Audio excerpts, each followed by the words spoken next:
Pessoas, tudo bom? Essa é a segunda parte nossa sobre empirismo.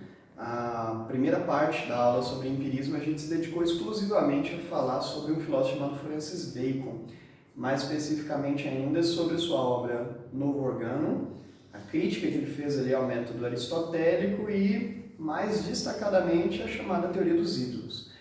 Hoje eu quero falar de outros dois filósofos empiristas que têm uma igual presença em vestibulares e no Enem, se comparado ao Francis Bacon, que é o John Locke e o David Hume. E no pensamento desses dois caras, a minha ideia é tentar te apresentar um panorama geral do que é o pensamento empirista e as críticas que eles fizeram aos racionalistas, como Leibniz, Spinoza, René Descartes.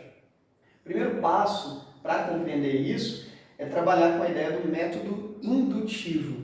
Há uma clara distinção. Os racionalistas, sem exceção, especialmente o Descartes, são intelectuais dedutivistas, que partem de uma metodologia pautada em premissas gerais, que sejam indubitáveis, que sejam inquestionáveis, para se chegar a inferências, a conclusões específicas, como é a matemática. A matemática, por excelência, é um saber dedutivo. Os empiristas, sem exceção, eles utilizam o método indutivo, que é muito próximo do que a gente compreende pelo procedimento empírico, experimental, que é a partir de situações específicas, encontrar uma regularidade entre elas para posteriormente formar uma lei geral, né? Por exemplo, o Inmetro vai num espaço de produção industrial, sei lá, de fabricação de pincéis, eles não têm condições de testar todos os pincéis que ali estão. Então, o que eles fazem? Eles pegam uma amostragem, submetem essa amostragem a testes. Se todos os objetos daquela base amostral reagiram bem,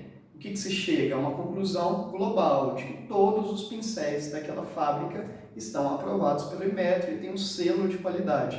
O nome disso é indução, quando a gente parte de situações específicas, encontra uma regularidade entre elas, visando construir uma lei geral. Todos os empiristas adotam essa metodologia. Francis Bacon, John Locke, David Hume. Primeiro ponto, então, de diferenciação. Os racionalistas são dedutivistas, os empiristas são indutivistas, em termos de método lógico, de método de pesquisa. Isso bebendo lá na fonte do Aristóteles, né? Muito embora o Aristóteles tivesse uma predileção pela dedução. Pois bem, um outro aspecto interessante é o ceticismo, que ele se deflagra especialmente no pensamento do David Hume, que compõe o que ficou conhecido como um ceticismo radical. Qual é a ideia do Hume? É a de que é impossível formular uma ideia absoluta. Toda verdade ela tem um fundamento provisório. Por quê? Todo conhecimento ele é experimental, todo conhecimento ele é amostral, ele não dá conta do todo. Ele é um acúmulo de experiência buscando leis, buscando regularidades.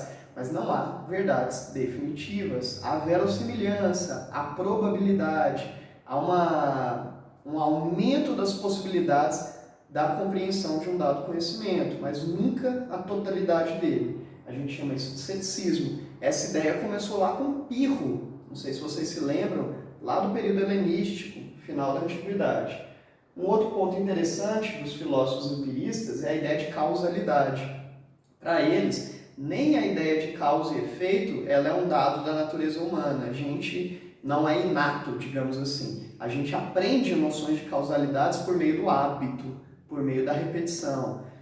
Você só sabe que a uma pedra se direcionar a um vidro, aquilo pode eventualmente quebrar, porque você já vivenciou aquele tipo de experiência algumas vezes, né? Basta você comparar o nível de percepção de causalidade de um adulto com uma criança, especialmente se for muito novinha essa criança. Então, a noção de causalidade ela é fruto do hábito, da repetição. A gente sempre espera que amanhã, ou no fim do dia de hoje, o sol se põe, amanhã o sol venha nascer, porque ocorreu isso em todos os dias. Mas nada nos assegura que isso de fato vai ocorrer. E isso está presente na obra Ensaio sobre o Entendimento Humano, que utiliza inclusive esse exemplo, né?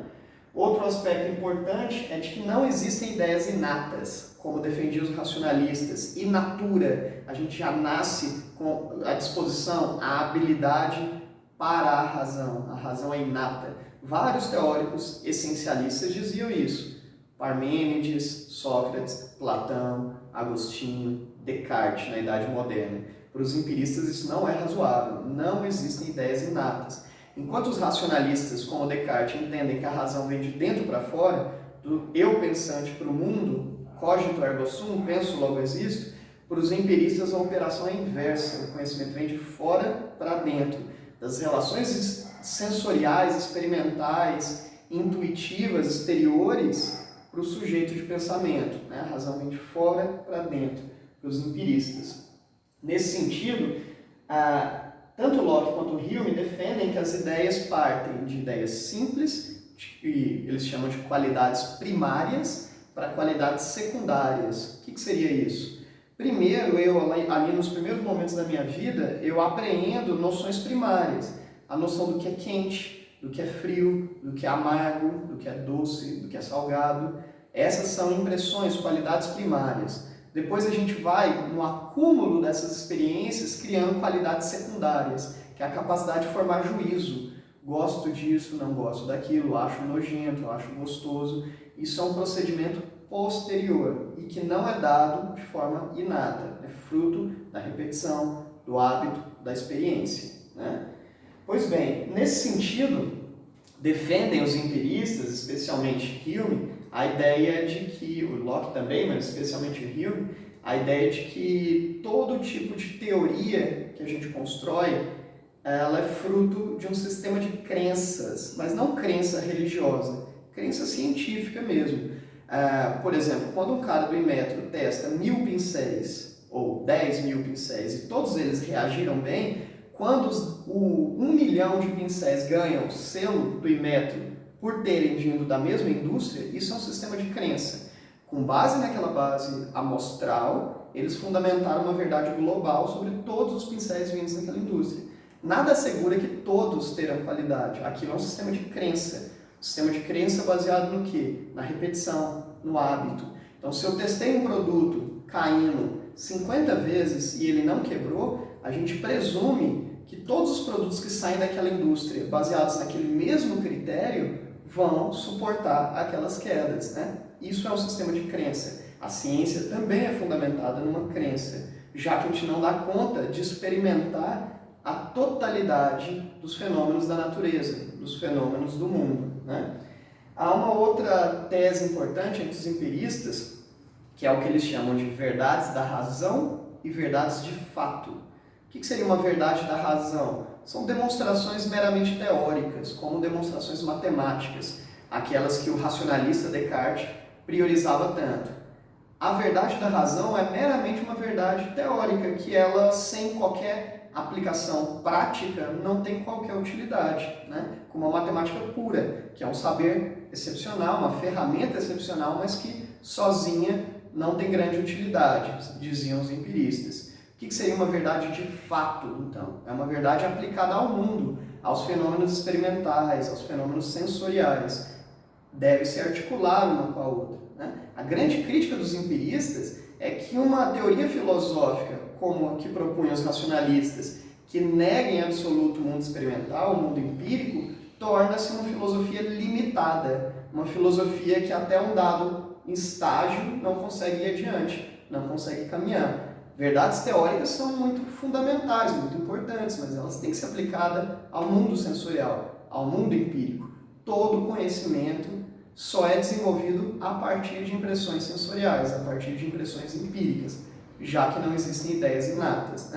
Temos aqui a engrenagem, então, geral do pensamento empirista, e mais à frente, quando a gente for trabalhar filósofos da ciência contemporâneos, como Karl Popper e Thomas Kuhn, ou mesmo Immanuel Kant, no contexto do século XVIII, a gente vai retomar essas discussões em termos memoriais para problematizar em pautas futuras.